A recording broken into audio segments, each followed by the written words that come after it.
What do you usually do when you see someone who's homeless on the street? I'm prepared for them to ask me for money. Okay. Well, sometimes if I see the condition they're on, I kind of avoid them. But if I see that they're really in need, I would give them money or just talk to them. Sometimes you need to talk. Do you have any personal experience with someone who is or was homeless? Yes, I've given money to homeless people and some food to homeless people here too. Yes, I do. I was homeless for the best of 2 months, and I know the struggle, and I have friends and family members who have gone through being homeless. I also know people right now that are homeless and they can't seem to get help. Calculated results have suggested that the general public is not aware that a significant proportion of the homeless population are older, uneducated, and white, and that many homeless people have families and suffer from substance abuse and mental health problems. Have you ever noticed this stereotype placed on the homeless population? Yes, I have. And most of the stereotypes that I've seen, is well funded, well based, because most of them do have substance abuse issues, such as like drugs, alcohol. Most of them have like gambling debts, and that's why they go homeless. And I've heard they have like grandchildren that they don't know because, well, they're homeless. They haven't kept in touch with their families. How do you think this public outlook came to be? I guess it's looking at the surge of drugs to the United States, looking age, seeing like how homeless people kind of like evolve. Basically, like they start to show more and more like alcoholics, drug addicts, and I think that's why Americans see that it just looks like that. Maybe not all of them, but generally speaking, a homeless person is either drunk, on drugs, or just has another thing. There was an estimate of 193 homeless veterans in the state of Arizona this year, which decreased 9.7% from 970 recorded in 2017. Have you ever felt that homeless veterans are treated differently from the rest of the homeless population? My uncle's a veteran, and there's a lot of homeless veterans when he goes to the VA. So I would assume yes, but it's not better. Like, the VA is horrible to the veterans. Well, I think that homeless people in general treated really bad, but veterans don't get the same amount of like respect they used to, and plus if they're homeless, people don't see them as decorated heroes or anything else because of either drug problems or alcohol problems, and they just see them very, very like demeaning. Do you think it's okay to treat them differently? I don't think so. I think everyone should be treated equally, and if you're homeless and struggling like that, you should be able to receive help, and especially veterans, they should be received with the help and honor they got from like being a veteran. Differently, as in better than regular homeless people, I would assume it's okay because they've protected our country, so I believe they should be treated somewhat like better. 30% of Maricopa County's homeless people are families, usually single mothers with children. Additionally, homeless children are twice as likely to experience hunger, health problems, and repeat a grade in school. How often do you see homeless families or children? I've only seen one homeless family, and that was a long time ago. Around here, not as much, but when you go to like the outskirts of Phoenix and Tucson, stuff, places like that, you see a lot of families, like little kids asking for money. Yeah, and it's just like you see how they're struggling and no one's there to help them. Even though you haven't seen homeless families or children, do you ever wonder about this group? I do. Yes, I often do. I often ask like myself and people I know like, why is it that they are struggling with like they don't have a roof or they don't have food, and like why don't they receive help? How do you think people usually treat a child who's homeless? I believe they would treat them specially, like try to help more than they would just another homeless person. They treat him less than, like they treat him as someone who doesn't require the same level of respect or same level as other homeless people, because they think that they're so young they can receive help from other places, which in reality is not the case. They're homeless and they receive the same level of help. Do you think this needs to be changed or improved? Yes, I would definitely say that. It does. I think it should be changed for the better. I think that homeless children and families should get the help they need.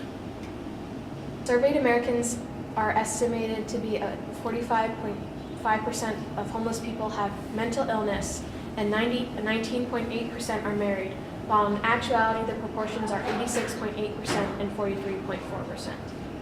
Why do you think we as a society assume these percentages to be smaller than they actually are? Because you would assume that a homeless person has family. Like, if a homeless person had a family member, wouldn't they want to stay with them? Or like, I would think that would be the reason if they had like a family member, or like if they had a mental illness, like they could go and get help. I would assume that's why. I think society thinks that if they don't have a family, that's why they're homeless. That if they had a family, they would have a support group. They will be able to rely on them. But in actuality, it's not true. Like most of them are struggling or they don't get the help their family wants to give them. How do you think the public outlook on homelessness could change? I would say more shelters, but that's helping, not outlook. You're asking about outlook. Yes. Maybe give more facts about homeless people and like educate that, because like homeless people are not really talked about a lot in schools. Like we don't learn about that in high school, and we don't talk about it. Like it's like a taboo subject. I think if we learned more about homeless people or like actually talked about it, I think that would change the outlook. Honestly, I don't know. Because everyone has stereotypes, everyone judges. I guess the only way we can kind of like see homeless people in a different light is try to be less judgmental and try to put ourselves in their shoes and be like, what would happen if that was me? You know, like try to see yourselves in their place and try to kind of like introspect and instead of judging, actually helping. Okay. So what can you tell us about your business? So Social Spin is leveraging laundromats to create healthy, employed communities. For Social Spin, it's about connecting our customers to care and community, what we consider to be a vibrant social hub that really celebrates arts, culture, and community. So what that means specifically is we invite nonprofit partners into our laundromats to provide care right there in that space, because we know our typical customer comes every week to our laundromat and they spend about 2 hours there. We're able to connect them to our partners to provide services such as job seeking services, HIV/AIDS testing, voter registration, healthy information about food and healthcare and other related resources. We also have a job training program that specifically focuses on providing tactical job training skills for adults with disabilities, as well as youth transitioning out of both foster care and prison. About how many people a week does Social Spin meet? Weekly, I'm not sure, but Through our 2 laundromats, we have the opportunity to touch 13,000 people a year. And that's a significant number.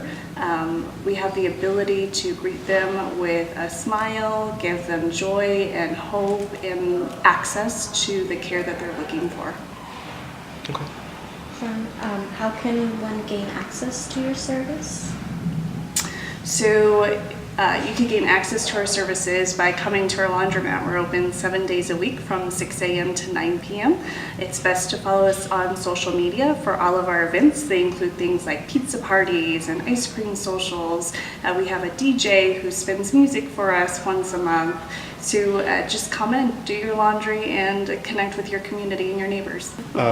With your past in social work and with working in with the homeless community, helping to sort of bring like these communities together of like homeless people and people who want to help.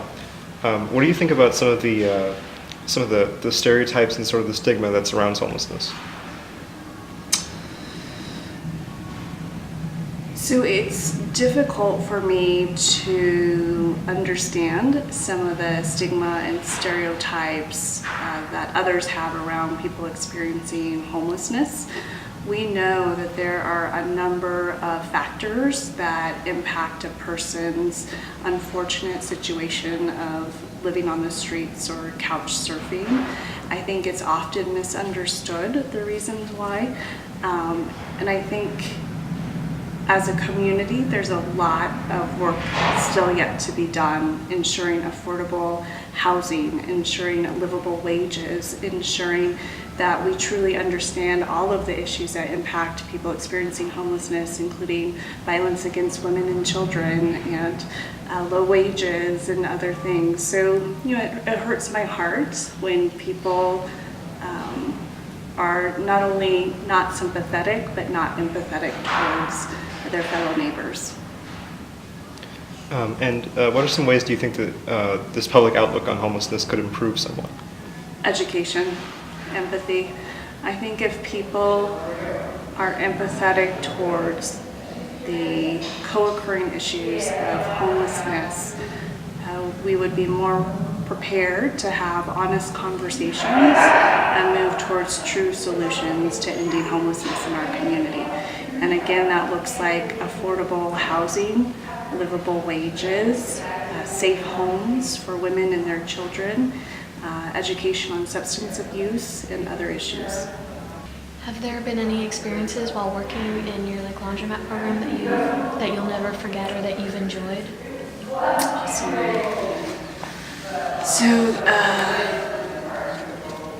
We often share what's overheard at Social Spin on social media, and there are things like a customer telling us, a regular customer who would come in every Wednesday for free laundry, letting us know that he won't be there anymore.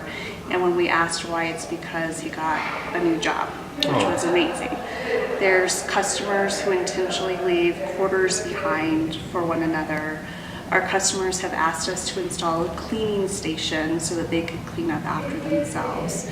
There was an 8-year-old girl who wanted to take a book home. We have a sharing environment at Social Spin. Books and games could be taken home. And she asked me if she could take one of the books home, and I said yes, and explained the sharing environment to her and let her know if she had a book at home that she wanted to bring in because she was done reading it, she's welcome to. And she told me it was the only book that she'd have at home. So we know that our little library at Social Spin is a vital resource. We see people really learning that their voice matters. So when they write an idea on our chalkboard around the community programming that they want brought into their laundromat and see it executed, they instantly recognize that they have a voice that's important and a voice that's heard. And I think that's something that's very important to them and important to us. It's a customer-driven environment. It's their space.